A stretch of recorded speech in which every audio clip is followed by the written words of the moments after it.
iOS 8, of course, and also the iWatch. Now, all these are going to be based on rumors, so let's go ahead and begin. Alright, so now let's first talk about iOS 8. Now, iOS 8 will probably look exactly the same as iOS 7, which isn't a bad thing. Apple usually doesn't change their iOS look and feel so drastically, so quickly, that way helping users not feel so lost using the operating system. But some changes have been brought from iOS 6, of course, to iOS 7. The entire look of iOS was changed for the first time. Now, what I really think Apple should do this time around is polish up the look of iOS 8, make it slicker, faster, and smoother. There is a lot of bugs with iOS 7, even with the latest versions running right now.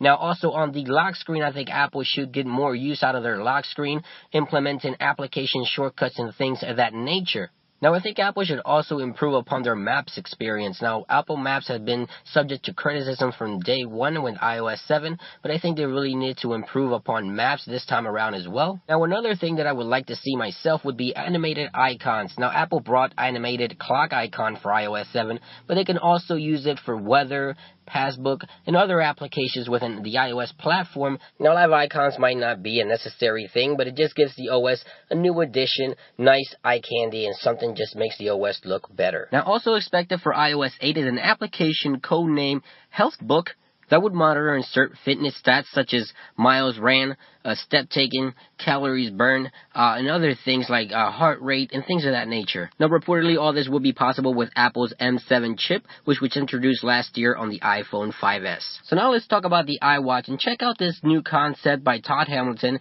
It is a cross between a Nike Fuel Band and an iPhone 5S. It is a really nice, sleek design. Now, another report from the Wall Street Journal indicates that Apple is looking into wireless charging, flexible glass, and also Sapphire glass for the iWatch. Now, I know that with the iWatch, we'll probably see FaceTime capabilities, phone calls, AirDrop, and other features, but we won't know exactly for sure until Apple announces iOS 8 and the new iWatch. So now let's talk about the most anticipated device, Apple's iPhone 6 is their flagship device, which is set to be released sometime in the fall.